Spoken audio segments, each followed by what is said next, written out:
Good afternoon. I'm Bethany Saxon, the Director of Communications at the Center for Public Health Law Research at Temple University. Thank you for joining us for this webinar where we will explore a new dataset on the impact of food desert laws and policies in Louisville, Kentucky using legal epidemiology. I'd like to go through just a few housekeeping notes before we begin. We'd like to quickly acknowledge that this project that we'll be presenting here was supported by the CDC and Change Lab Solutions, and that the views expressed here do not reflect the official policies of the U.S. government. Our presenters today will spend time at the end of the webinar answering questions. Please feel free to send questions as you may think of them throughout the webinar. To submit a question, open the Q&A panel using the ellipsis button at the bottom of your screen and select Q&A. Once the panel is open, select All Panelists. You may then type your question and click Send. Our moderator today is Andrew Campbell. Andrew's the Senior Program Manager at the Center for Public Health Law Research at Temple University. I'll now hand this over to Andy. Thank you, Bethany, and thank you to everyone who has joined us this afternoon. I'm going to start by introducing our three panelists, and then we'll briefly introduce legal epidemiology and policy surveillance and the framework for the project our presenters participated in over the past year. Our first panelist is Taylor Ingram, and she is the Manager for Policy and Innovation at the Louisville Metro Department of Public Health and Wellness's Center for Health Equity. Her passion for solving complex solutions, advocacy, and being a community servant culminates in her role where she works in the present but with a keen focus on the future.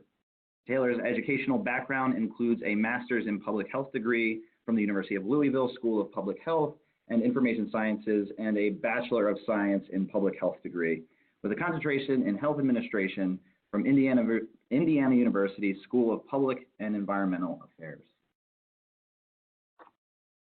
Jessica Klein is a health program analyst in the Center for Health Equity in the Louisville Metro Department of Public Health and Wellness.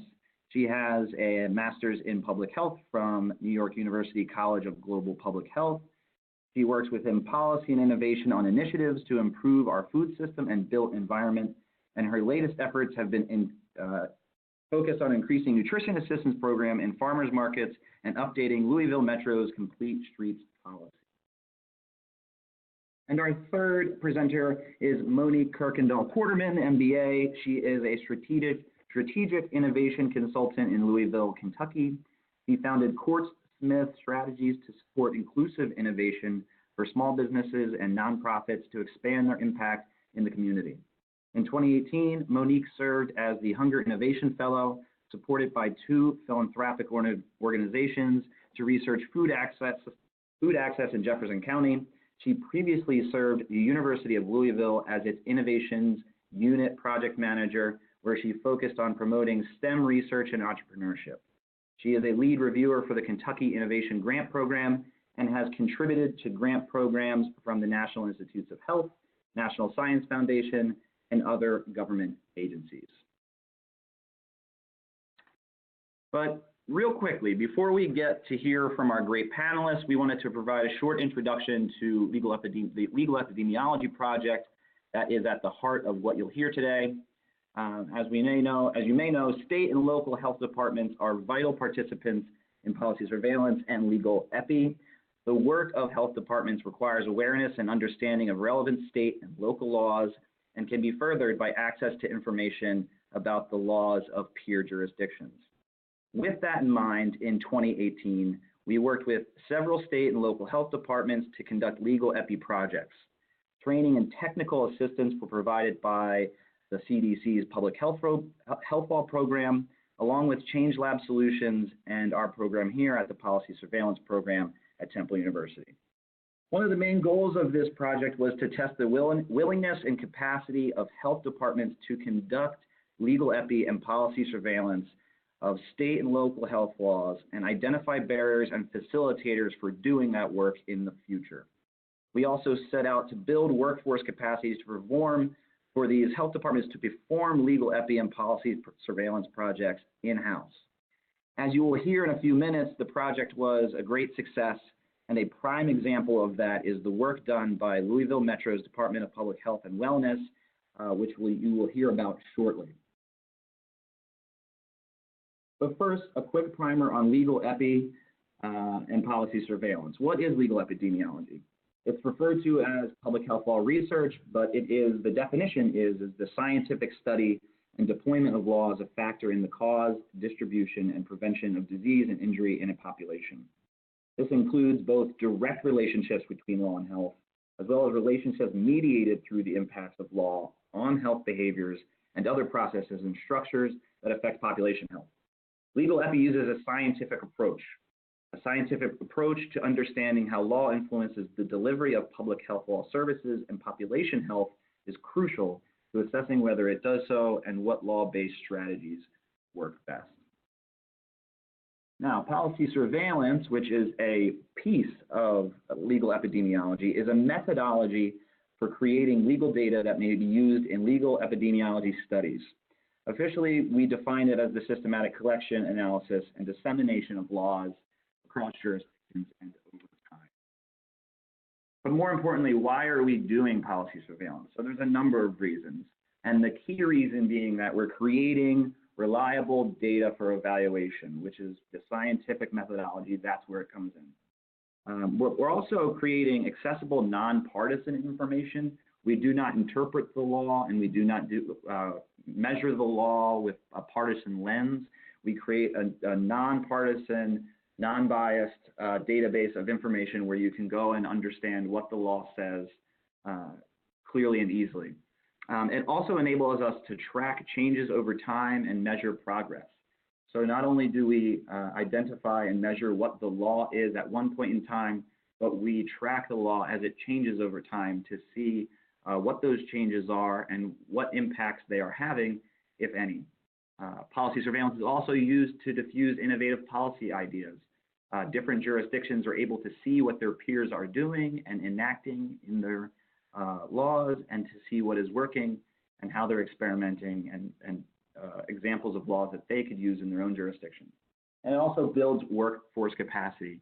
So policy surveillance makes the laws easily accessible for public health practitioners of all varieties to be able to know and understand the law so that they're able to do their job better in advancing public health. So with that, I will now hand this over to our panelists, beginning with Taylor Ingram, who will share more about their health department's involvement in the project and how they've integrated policy surveillance and legal epi into their work in Louisville. Taylor?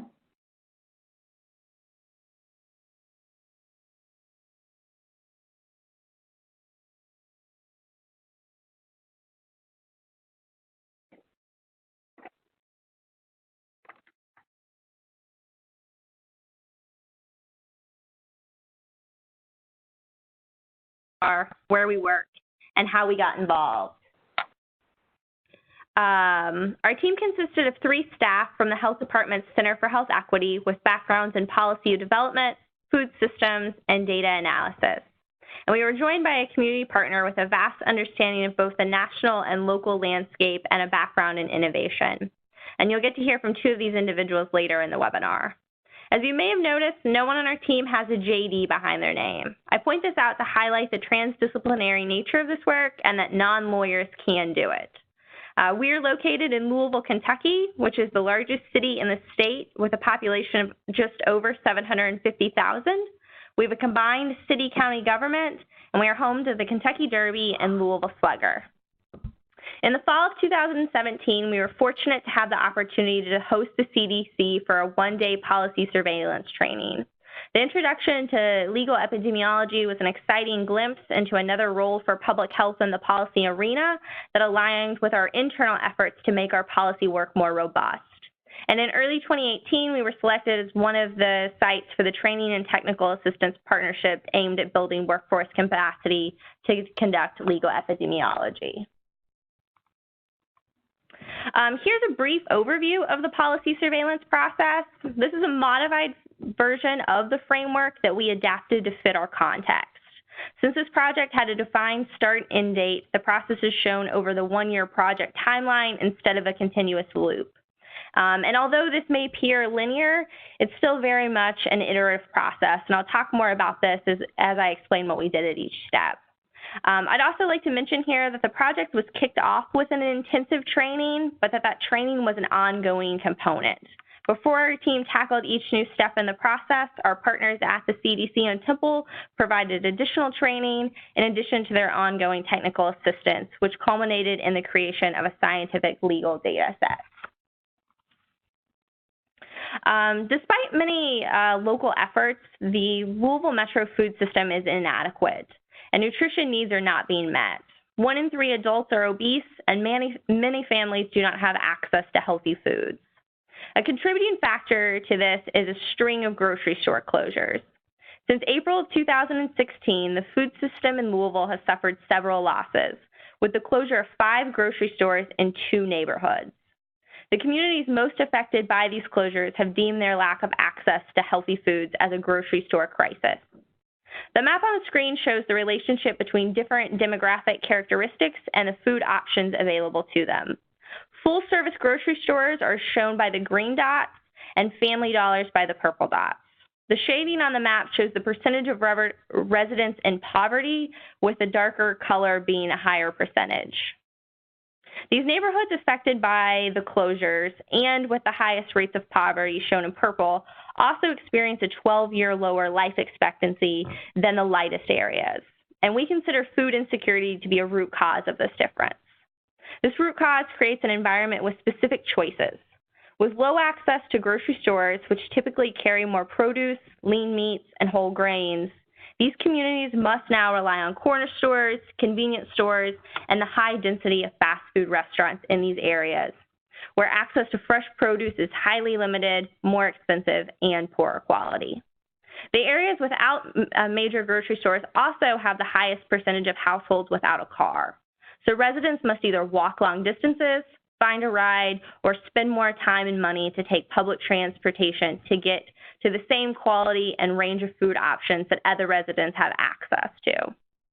We also know that different populations may experience more barriers when we're thinking about residents with disabilities or older adults. The timing of this project and with the crisis still unfolding made the topic of food deserts our first pick. Working in the local health department, everything we do is focused on the residents we serve. So one of the early and easy decisions we made was to only research laws at the city or county level. We knew there had been considerable work trying to bring grocery stores to fill the gaps left by previous retailers, and so we decided to focus our study on small food retailers to explore a potential alternative solution. When we say small food retailers, we are talking about small businesses that are not a large grocery store, but whose primary business is the retail sale of grocery items. Small food retailers can include corner stores, individual farmers, convenience stores, and gas stations, and farmers markets were also part of the scope of our research. Knowing that the goal was to look for policy solutions to help address the grocery store crisis, we wanted to identify benefits that could be offered to retailers to encourage actions that might not otherwise take place. If you're familiar with food policy, you might know this as food financing laws or healthy food retail incentives, which are policies that establish a funding source or tax incentive to attract new food retail or improve food offerings or renovate existing food retail. The timeline for our project was determined through our background research, where we found a CDC study conducted on food financing laws between 2001 and 2011. Knowing this, we felt a cross-sectional study of policies that incentivize improvements to small food retail would provide an up-to-date assessment of the growth of these policies and highlight developments at the local level. Having 2 folks on the team with background knowledge about food policy was helpful as we started developing the questions our project would answer. This process definitely would have looked different had we chose a topic that we didn't know so much about already. Their subject matter expertise helped inform our knowledge about the long-lasting effects of food incentivization policies can have, like improving access to healthy food options and reducing healthcare costs. But what we didn't know much about was about the full scope and variety of these policies and what components are needed to increase the impact. During this time, we also consulted with other local experts to help inform the scope of our research. The list on the screen includes some of the initial questions we had, which through further research were turned into our research questions. In the end, we had a total of 17 research questions and corresponding response sets. Some of our questions mirrored the previous CDC study I mentioned earlier, but we also identified other constructs to include. For example, we had developed a question regarding whether preference is given to local suppliers. We know that using local suppliers can increase investment of public dollars into the local economy, so it was a construct we were interested in exploring further. During this process, our team also started developing our research protocol. So for every question and answer choice, we defined what was meant to ensure our researchers could consistently answer the questions and limit interpreting the law. The question development process is iterative as well. So when our researchers began to code the questions, we would find new answer choices that needed to be added, or we wouldn't find any laws with a particular construct, so it would be removed from the answer set. The question on the screen is a great example of that. We initially had broader categories of food that were condensed down based on our research to the list that you see here. The most difficult and time-consuming step for our team was definitely collecting the laws. We had identified a few laws through our background research, but we had to try to find any law that provided incentives to small food retailers. There was definitely a learning curve for us trying to conduct this type of research without having a background in legal research or access to a centralized database.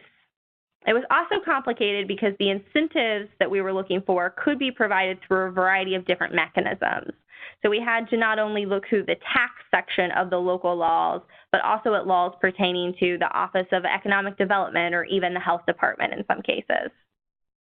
As I mentioned earlier, this process is very iterative.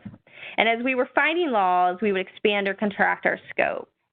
We were initially very interested in looking at non-financial incentives like transportation or zoning, but we weren't able to find any examples of this, so our research questions were edited again.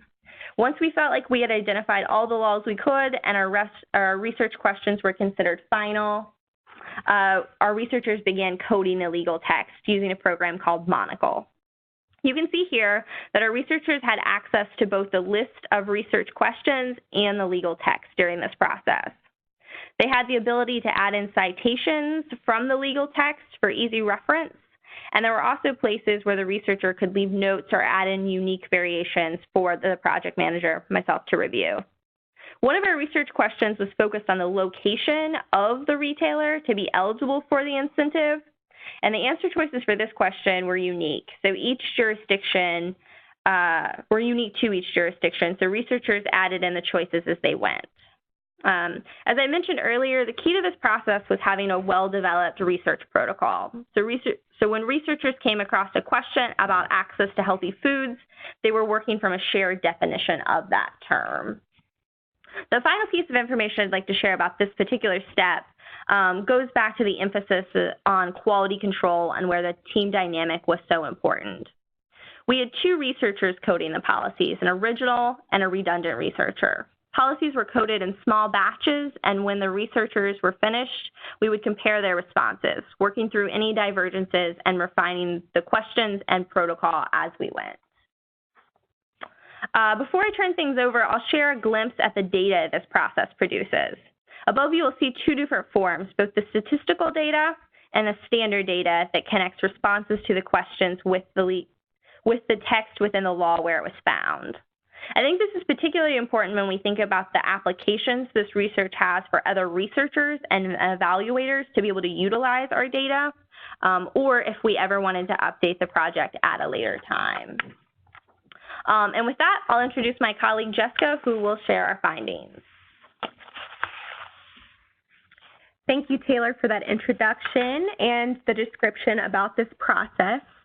I will be reviewing a little bit more about our key findings, so the really fun stuff, and be going into the specific policy constructs that we researched and some variations we found within each jurisdiction.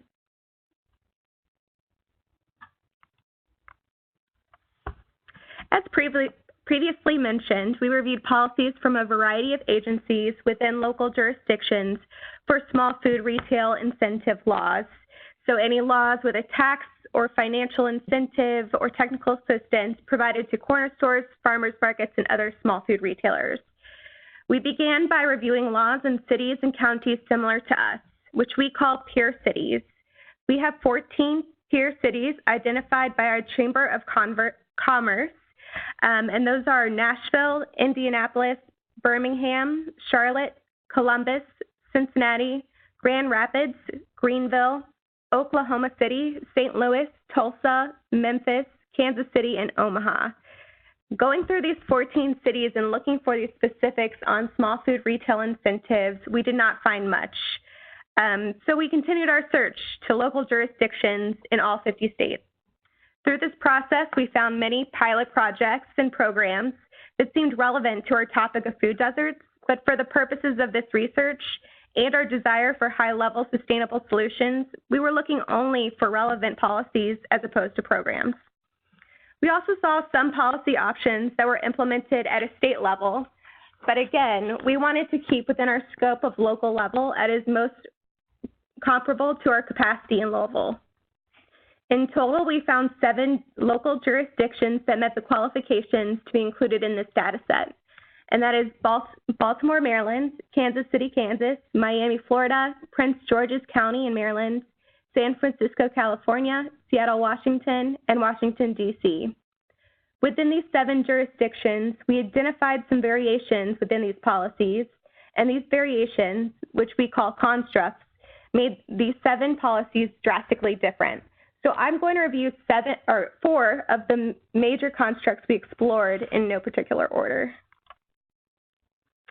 The first construct we looked at was government subsidized food assistance, which is the incentivization of retailers that provide national nutrition assistance programs like SNAP or WIC.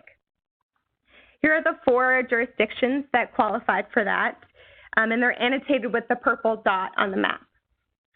We were interested in this because we currently work closely with both of these programs as the health department. We host several WIC clinics, and we promote SNAP acceptance and incentivization in farmers markets across the city. We would love to see more SNAP and WIC retailers with healthy options. So if we were to pursue a policy, this is a component we might include.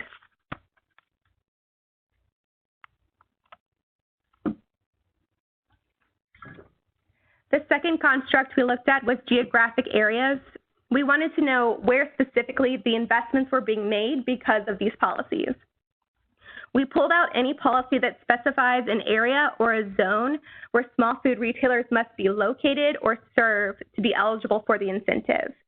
These regions varied. Some were opportunity zones with an emphasis on economic development, and others were more specific. For example, there was an urban agriculture zone with an emphasis on agricultural development in cities. In total, there were 5 out of 7 jurisdictions with a geographic area specified. For us, this is a question of equity. As we focus on food deserts in specific neighborhoods, we want to directly support development in those locations and the neighborhoods that need it the most, and rather than provide incentives for developments in areas that already have access to healthy foods. The third construct we looked at was nutrition standards, which is any policy with a defined set of nutritional criteria or identified types of foods as a requirement within the policy. Again, as the health department, addressing food insecurity means ensuring access to nutrient-dense quality food, not just access to food. The areas in Louisville deemed food deserts by the USDA are also areas with high fast food density and over 100 corner stores. So these neighborhoods have an overwhelming concentration of unhealthy foods, which we know is a strong predictor for obesity and chronic disease. What we're looking at through this assessment is how to increase access to healthy foods in these areas. How could we turn a contributor to a concentration of unhealthy foods to a concentration of healthy ones? Since this grocery store crisis in our community, and even before it, there have been several surveys and studies on shopping behaviors in these priority neighborhoods. So we know that residents do shop at corner stores, but they're also willing to travel to other neighborhoods across the county to go to larger stores to find healthy options. We know that our community wants healthy options. It's not just us imposing that everybody should have access to healthy foods, but rather trying to meet a need and a want of our community and trying to make healthy choice the easier choice for everyone. 4 jurisdictions out of the 7 on this map identified with an orange dot specify the types of foods that should be sold by a retailer eligible for an incentive. Our thought is that having nutrition as a requirement for incentives, we would be able to ensure nutritious foods at new or existing retail, and we would consider this an important health construct for the potential policy in Louisville.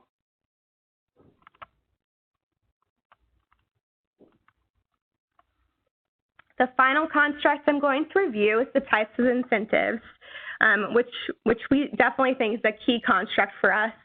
The types of incentives we included were tax, grants, loans, and technical assistance. Again, this doesn't include zoning or transportation, which we initially looked for. When we compare these policies, we look at the differences in the numbers and the types of incentives. Each dot on the map identifies various incentives, and as you can see, some cities have one, while others have multiple. For example, Washington, D.C. has a very comprehensive approach in their policy that addresses many levels of intervention with a variety of incentives, hence why it has multiple dots next to its name. By comparing the combinations of incentives, we can ask ourselves, do we need a tax policy? Do we need technical assistance? Do we need a combination of these? To be able to address the variety of complex barriers that retailers face to bring healthier options to a neighborhood. If we were to do a deeper analysis into these incentives, we would be interested in the differences in long-term impacts and costs of implementation. For example, we know that tax policies in general can be more time-intensive and costly to implement, but more sustainable than, say, technical assistance. We recognize that there are instances when only one type of resource is needed, but we're really curious about what we would need to meet the needs of a retailer. Now that I've reviewed those constructs individually, I want to highlight 2 valuable aspects of this data set. The first is the value of comparing the different combinations of constructs and incentives in each policy. An example of the value of comparison would be comparing the National Nutrition Assistance component to the provided incentive. For example, earlier we discussed how we could look at the use of SNAP or WIC and how we would like to see more retailers with healthy options. However, we also recognize that there can be administrative barriers for small businesses to participate in these national programs. So an interesting combination for this instance might be to compare local policies incentivizing these government subsidized food assistance programs to see if they also provide technical assistance for the administrative barriers that we might expect. If we were to do a deeper evaluation, we would be interested in comparing these constructs of the policy to its population health impacts. For us, it's interesting to compare the different combinations of incentives and constructs to have a better understanding of exactly how these policies might work in each city's context and how really these differentiations are for each policy. This could give us insight in determining what combination of incentives and constructs would be the most effective for us. The second valuable aspect I want to study about this data set is the access to legal references.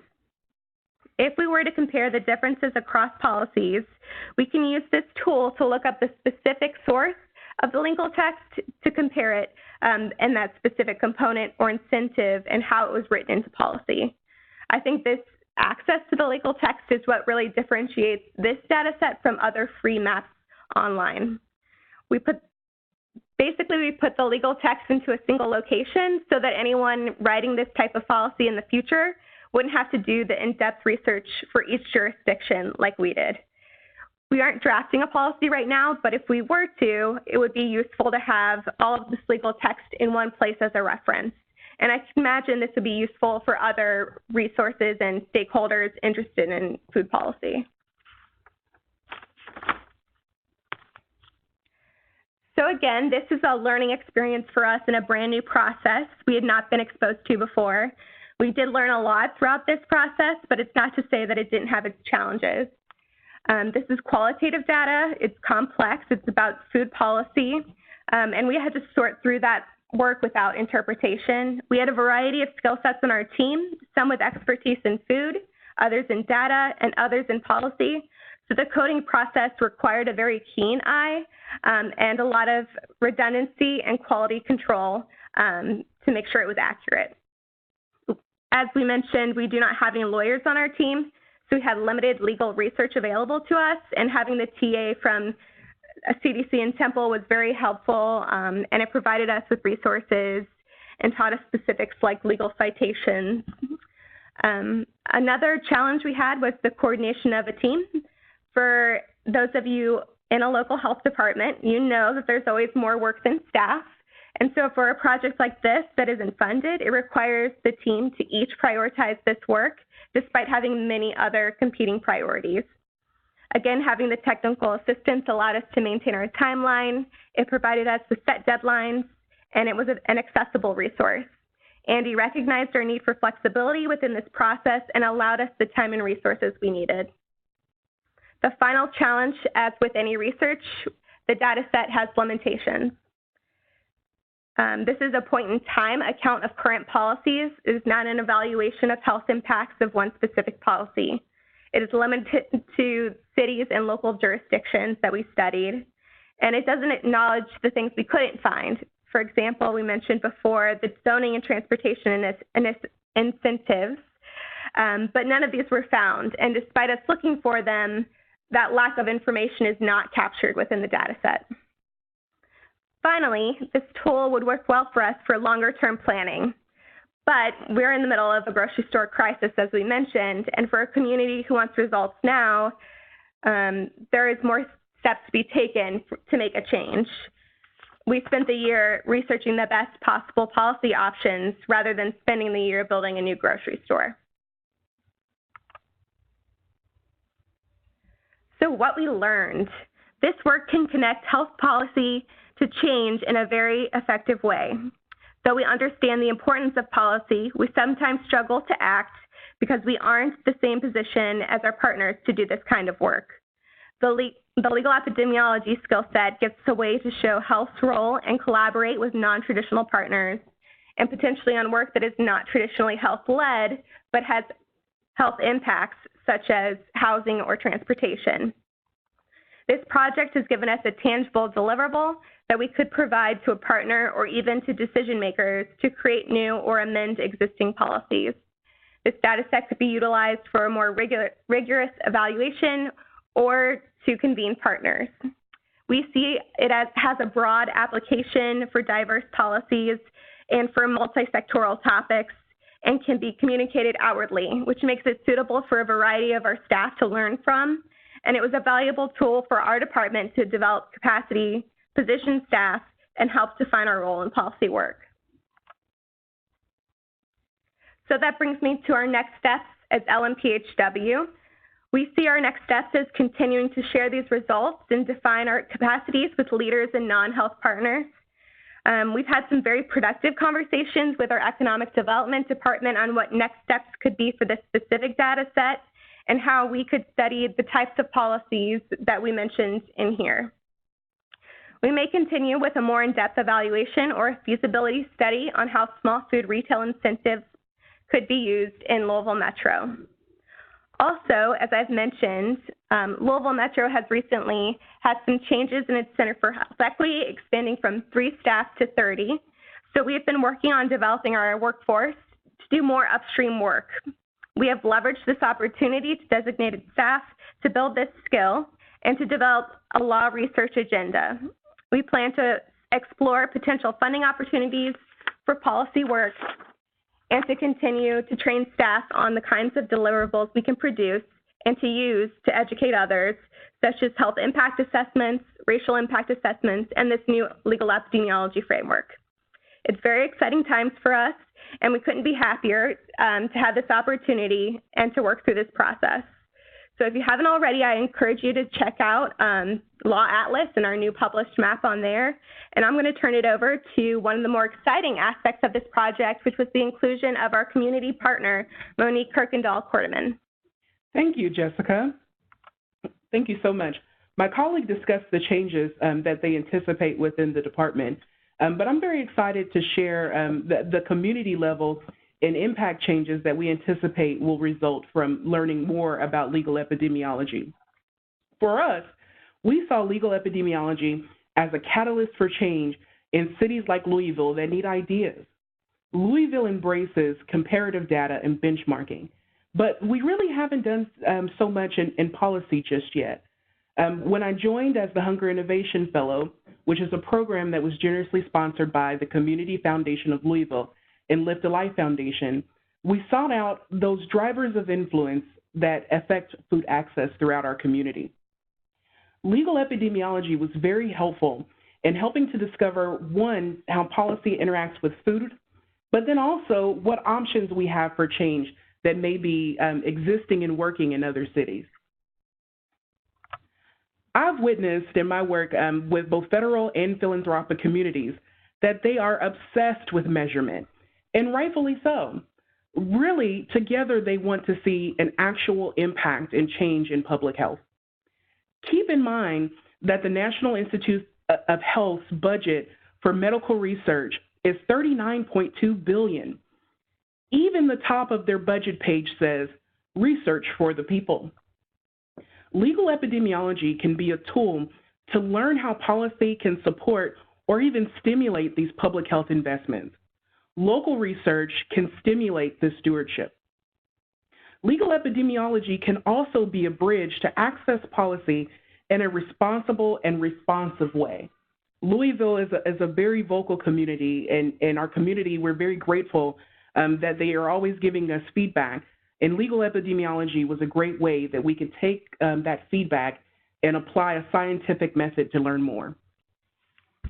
And what we created was a Rolodex of food policy that was reflective of the communities that they serve and evidence of their implementation. Just imagine if public health could use that information for new policy, specifically in law writing. There was recently an article published that looked at model policy language by private industry and how often that language is adopted. My challenge and question for those that are joining us on this webinar today is why not for public policy? As demonstrated in our group, legal epidemiology can be inclusive and empower anyone to get active in public health and policy. But assistance and web access to the finalized product is critical. We could not have done this without the assistance of the CDC, our expert mentorship from Temple University, and the support of our communities. And so with that, I believe we'll turn it back over, but in general, we're very grateful to participate in legal epidemiology, and we see the impact coming from it for years to come.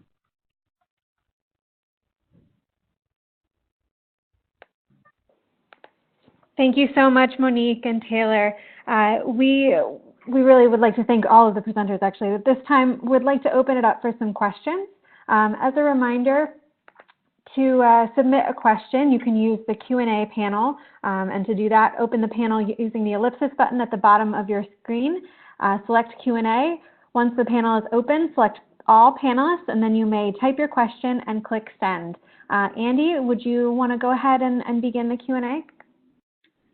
Sure. Yeah, and thank you. I also want to thank all the panelists. Again, this has been a really excellent presentation, I think, and really informative. So while everyone out there is thinking of their questions, I will just tee up a few, and this is to any of the panelists.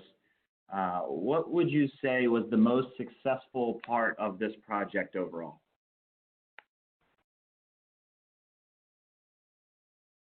Hi, it's Jessica, and I'll say from our perspective at the Health Department, I think the most successful part was working with Monique and having that community perspective on our team.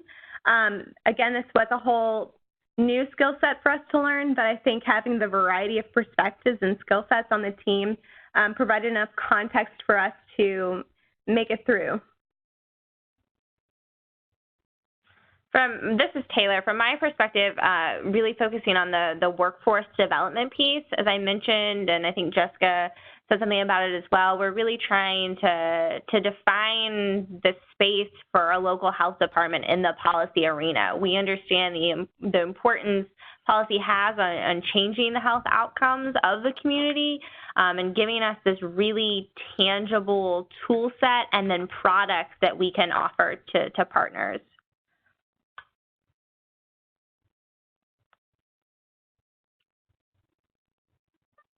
That's great. Okay, a second question while everyone is thinking. Don't be shy. Please submit your questions to these great panelists who have really a lot to say. This is again for any of the panelists in the group. How can legal epi and the legal epi process be more inclusive? Monique touched on this a bit, but how can it be more inclusive? Yes, thank you for that question. This is Monique Kuykendoll, Quarterman. I would say legal epidemiology, I was very impressed with the inclusiveness of our group. We really relied on partnerships within the community, especially during the background session, to really inform and guide the directions that we went in for this project. But also, I think it's very important for the future of legal epidemiology and for the future of the cities that utilize it as a tool is to create evangelists across the country for legal epi. Being able to rely on mentors that have done this process for different topics and different jurisdictions was invaluable. And even though the process is very inclusive in the sense that anyone can come to the table and access the model and really try to replicate it, but in order to do it and do it well, it really needs the support of a leadership group to really guide and be able to answer questions as we go along. Those factors together, I think, really create an inclusive legal epidemiology project. Wow, yes, that's really excellent. That's a great point. And to that point, this project is continuing into 2019 with a new cohort. So that is part of the plan, and it's a very good point, Monique, to get more and more people out there doing this work who can act as those evangelists and spread the methodology and be experts to help others in doing this work. It's a great point. Does anyone out there have any other questions?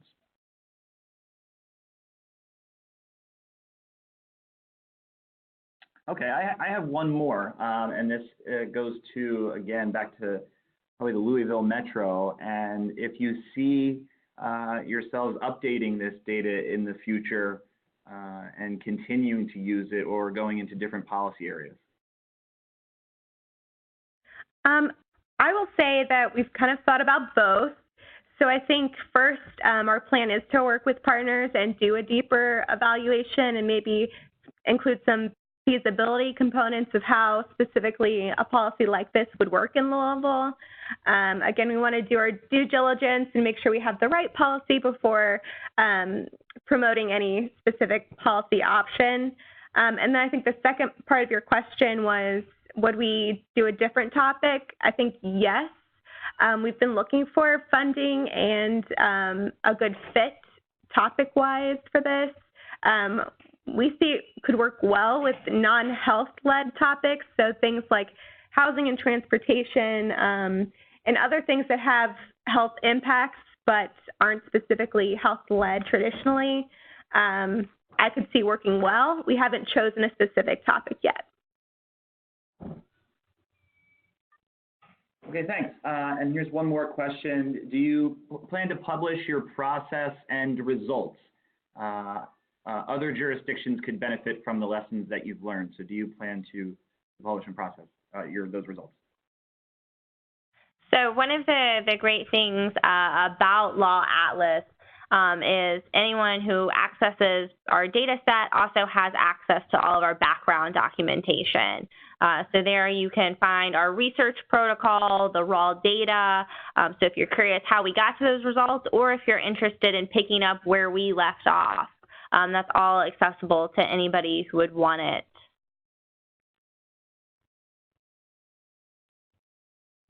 Okay, great, thanks. And then another question, what additional resources could you have used or would you have liked to have throughout the project? Question. That's a great question. I think I'll go ahead and start. This is Monique. I would say one additional resource that we were able to take advantage of, but I think kind of happened by happenstance, was being able to take advantage of some similar pools of information that are available on food policy online. For example, a similar look had been done at the state level, and we had went more for the local level. But understanding how the CDC went about that study and understanding, what are the typical types of cities and groups that are involved in food policy was extremely helpful. If we'd have picked any other topic, that resource may not have been available. But I think that's important to know as well. When cities are looking to get involved in public health issues, sometimes there is also an urge to go for something innovative, that's something that others have not done before. And I think that there's plenty of opportunity to find that in the process of looking online and seeing, what else has someone else done? I think all of us are guilty of looking at public health issues as a result of this and kind of thinking, what else is out there? Legal epidemiology has been great for driving that interest.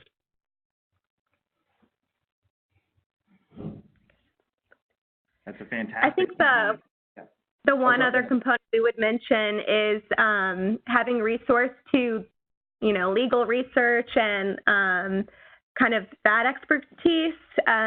When we started looking into tax law, we found it very complicated.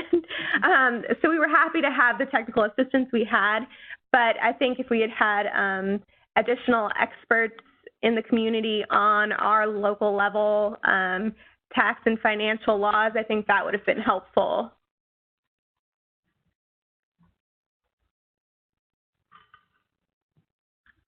Yeah, excellent. The law can certainly get complicated in different areas, but the team did a great job handling that. So with that, if there's no more questions, I think we can wrap up. Thank you again. Again, reminder to, as Taylor had mentioned, and the rest of the panelists have mentioned, to visit lawatlas.org and explore Louisville Metro's data set that they've just published today. It has just gone live today. So that is very exciting. Congratulations to them. And yeah, you can visit that at lawatlas.org and selecting our topics page. And then you'll see their local incentives to improve access to healthy foods. And you can explore more and feel free to reach out to them directly or us here at Temple University Center for Public Health Law Research or the CDC if you have any questions about that. And so with that, thank you very much for everyone and for all the presenters and for your time. This was really great, and thank you again. Thank you, Jessica, Taylor, and Monique. Thank you.